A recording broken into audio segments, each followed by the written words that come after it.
ஏ guys, நம்ம எங்கே இருக்கோம்னு பார்த்தீங்கன்னா மதுரையில் தான். மதுரைக்கு வந்தோமா, மீனாட்சியை கும்பிட்டோமா, மட்டன் தோசை சாப்பிட்டோமான்னு போனால் மதுரையில் என்ன ஃபேமஸ்ன்னு இதெல்லாம் நம்ம ஏன் சொல்லிட்டு அதான் அப்போ தலைமுறை எல்லாரும் சொல்லிட்டாங்க. எதுக்கு வந்திருக்கோன்னு பார்த்தீங்கன்னா ஒரு சந்தோஷமான விஷயம், ஆனால் அதில் ஒரு சின்ன சோகமும் இருக்குது. அது என்னென்னா, நம்ம முக்கியமாக வந்தது எதுக்குன்னா, என்னோடய ஸ்கூல் நான் படித்த டைமில் டீச்சர் எனக்கு தெரியும். அவங்க என்ன மச்சான் என்ன சொல்லி தருவாங்க, biology teacher plus Tamil teacher plus English teacher எல்லாம் இருக்காங்க. ஸோ எங்களோட பயாலஜி டீச்சரோட பொண்ணுக்கு கல்யாணம். அதாவது இதில் கான்செப்ட் என்னென்னா ஹாப்பி நியூஸ். அதுதான் இதில் சோகமான நியூஸ் எனக்கு இல்லை. பல பேர் என்ன சொல்கிறாங்கன்னா, நீ படித்த ஸ்கூலில் உன் டீச்சருக்கு அந்த குழந்தைக்கே இப்போது கல்யாணம் ஆகுதுன்னா நீ எப்படா பண்ண போகிறேன்னு கேட்டாங்க. வாய்ப்பில்லை ராஜா. அதுக்கு நான் வருத்தப்பட விரும்பலை. ஏன்னா என்ன மாதிரி இன்னொரு செட்டவருக்கு வந்துக்கிட்டு இருக்குது சென்னையில். அவங்களும் கல்யாணம் பண்ணாமல் தான் இருக்காங்க. ஸோ அதனால் சந்தோஷமாக இருக்குது. ஸோ இன்றைக்கி மதுரைக்கு வந்து ஜஸ்ட்டு இன்னும் ஒரு 2-3 ஹவர்ஸ் இருப்போமா.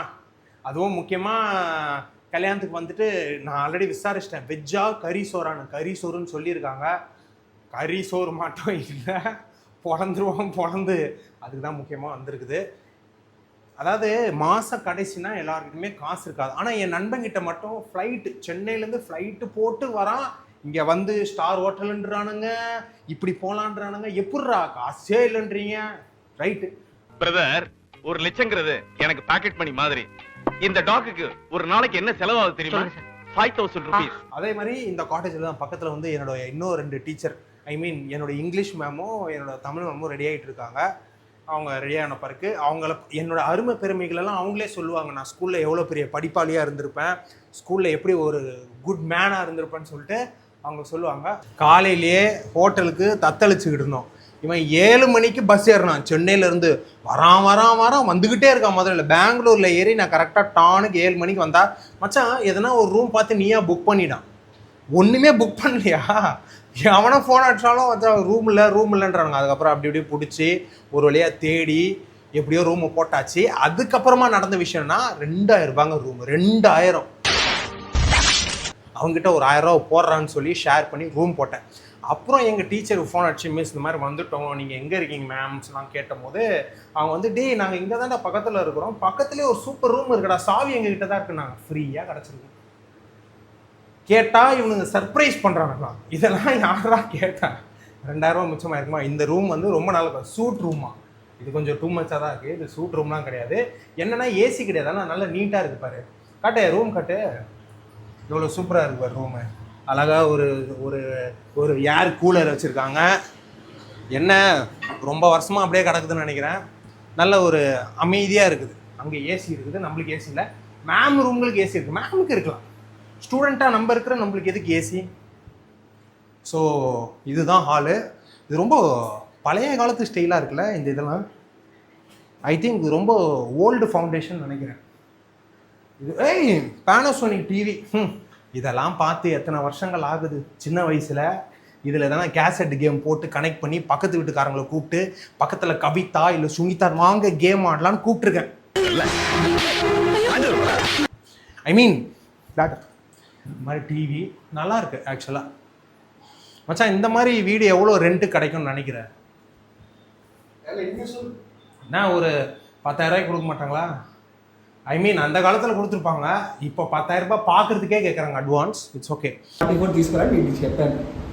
என்ன ரெக்கார்ட் பண்ணி ஸ்டேட்டஸாக இருப்போம். கல்யாணம் பண்ணாதீங்கடான்னு இப்போ பண்ணி full all time husband and ஒய்ஃபாகவே வாழ்கிறானுங்க. சரி பேசுங்கடா ஜாலி நடத்திட்டு லவ் பேக்ஸ் ஆட். அது வேற வாய்டா. அவங்க வந்து தமிழ் மேம், நர்மதா மேம். இப்போ வந்து பார்க்குறவங்க வந்து என்னமோ நினைக்கிறாங்க. பட் என்னோட அருமை பெருமைகளை நீங்களே சொல்லுங்கள் ஆஸ் அ டீச்சராக. என்ன சொல்கிறது உங்களுக்கு தெரியும். ஏன்னா கடைசி அந்த ஸ்கூலில் தான் படித்தேன். அது ஒழுங்காக படிச்சேனான்னு எனக்கே தெரியாது. கடைசியாக படித்து நம்மளுக்கு லைஃப்பில் டீச்சர்னு தெரிஞ்சால் அது இவங்க தான். ஸோ அதனால் இவங்ககிட்டே தெரிஞ்சுக்கலாம். சொல்லுங்கள். So Fabian's batch was my first batch of my life. English டீச்சர்னால கொஞ்சம் இங்கிலீஷ்லேயே பேசுவாங்க. அது அப்படிதான். இப்போ நிறைய பேர் ஒரு நிமிஷம் உங்களுக்கு பெருமையை நான் இப்போ சொல்கிறேன். நிறைய பேர் வந்து நீங்கள் பேசுகிற இங்கிலீஷ்க்காக தான் உங்கள் ரீலே பார்க்குறோம், ரொம்ப சூப்பராக பேசுகிற இங்கிலீஷ்னாங்க. அந்த அனைத்து இங்கிலீஷும், அந்த அறகுறை இங்கிலீஷும் கொஞ்சமாக கற்றுக்கிட்டது ஏதோ மேம் புண்ணியத்தினால தான். அந்த கிரெடிட்ஸ்லாம் மேம்க்கு தான்.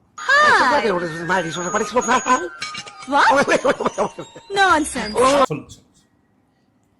So the first day of my 12th standard batch, the first student that I saw was Fabian. அப்படியா? As I was climbing up the stairs, it was in the first floor, and I saw one boy arguing with one teacher, saying that அது யாரு? it is a movie release of his favorite hero, and he wouldn't want the class to happen that day.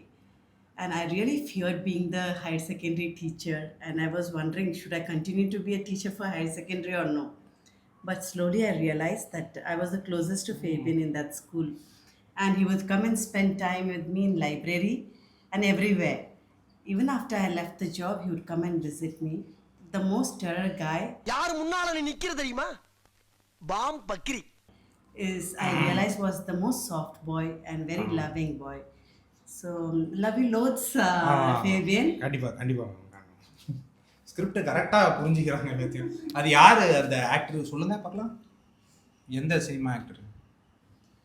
தலை படம். தலை இல்லை ma'am, தலைவர் Rajinikanth.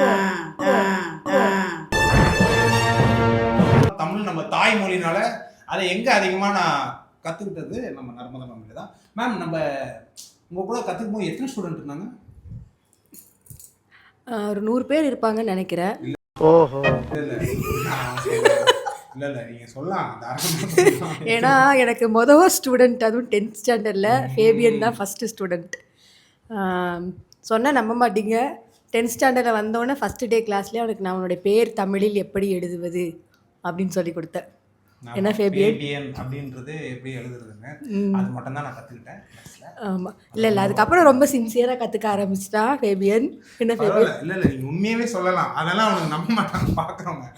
Fabian இப்படி நின்னா ஆக்சுவலாக நான் அவனை அப்படி தான் பார்க்கணும். நான் வந்து ரொம்ப சின்ன வயசுலேயே டீச்சர் ஆகிட்டேன்னு நினைக்கிறேன். என்ன ஃபேபியன்? அதனால் இப்படி தான் பார்த்து சொல்லிக் கொடுக்கணும். மோஸ்ட்லி லைப்ரரிக்கு நான் ஃபஸ்ட்டு கிளாஸ்க்கு போகிறேன்னா இல்லையா, மேம் வாங்க மேம் லைப்ரரிக்கு போவோம், வாங்க அங்கே போய் உட்காருவோம். இல்லை லைப்ரரிக்கு எதுக்குன்னா நூலகம் புத்தகத்தை படிக்கலாம்னு சொன்னேன். நீங்கள் அதுக்கு தான் ஆக்சுவலாக 1-to-1 கிளாஸ். அதனால வந்து மேம் லைப்ரரிக்கு போய் நம்ம படிப்போம் மேம், வாங்க மேம். வந்து பொம்மை போட்ட புத்தகங்கள்லாம் இருக்கும். ஏன்னா அப்படி தான் நம்ம ஸ்டார்ட் பண்ணோம் ஃபஸ்ட்டு தமிழ் படிக்கிறதுக்கு. என்ன ஃபேபியன்? ஆமாம். அதுக்கப்புறம் ஒரே ஒரு ஸ்டூடெண்ட் வந்து மலேசியாவிலேருந்து வந்த அந்த பொண்ணு. ஆனால் ஒரு வாரம் கூட தாக்கு பிடிக்கல, அவள் பாவம் போயிட்டா. ஒரு வாரம் அவங்க தாக்கு பிடிக்கணும், அந்த ஒரு வாரம் நான் தாக்கு பிடிச்சேன். வேற கதை அது நமக்கே தெரியாது. இல்லை ஆக்சுவலாக என்னென்னா கிளாஸில் நானும் ஃபேபியன் ரொம்ப பேசுவான். ஆனால் அந்த பொண்ணு கதவு கூட திறக்கணும், கதவு இப்படி திறக்க போகும்போது கூட ஞாபகம் இருக்கா ஃபேபியன்? அந்த ஆக்ஷன் பண்ணுவாரா மேம்? என்ன மேம் இந்த பொண்ணு கதவு கூட திறக்க விடாமல் இப்படி திறக்க போகணும், திருப்பி நின்று உங்க கூட பேசுகிறா அப்படின்னு. அப்பவே எல்லாருமே ரொம்ப பயந்து தான் இருப்பாங்க. யாருக்கு? இல்லை பொதுவாக டீச்சர்ஸ் சொல்கிறேன், டீச்சர்ஸ்க்குலாம் வந்து ஃபேபியனோட ஒரு அச்சீவ்மெண்ட் என்ன அப்படின்னா 10th வந்து அவனை நல்ல ஸ்கோர் வாங்க வச்சது. என்ன ஜோக் காட்டுறீங்களா? என்ன ரங்கா ஜோக் காட்டுறீங்களா எல்லாரும்? அது வந்து ஒரு மர்மங்கள் இருக்கு அந்த ஸ்கோருக்கு. அதை நம்ம வந்து லேட்டர் டிஸ்கஸ் பண்ணுவோம். அது ஸ்கூலுக்கே பெரிய பெருமை. என்ன ஸ்கூலுக்கு பெருமையோட வேற வழி இல்லை, அந்த மாதிரிலாம் பண்ணாதான் இந்த பையன் அந்த மாதிரி ஒரு பெருமை. அது இல்லை அது வந்து நம்ம அப்புறம் டிஸ்கஸ் பண்ணுவோம்.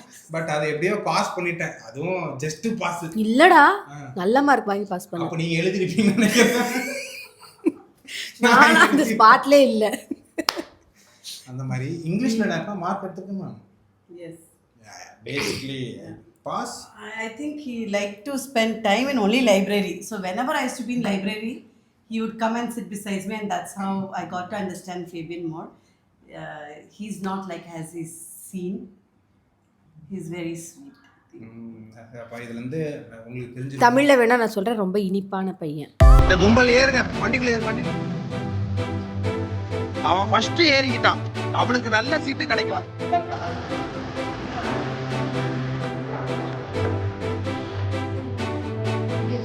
ஹலோ வாங்க.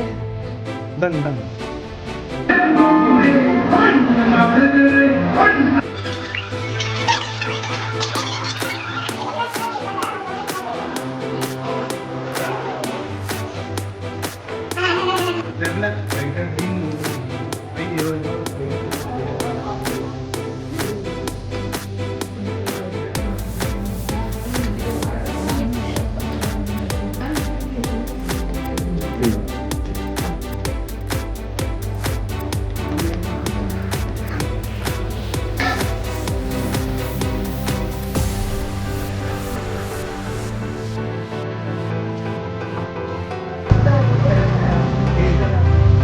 Hey, you're a video, 0.5 Hello.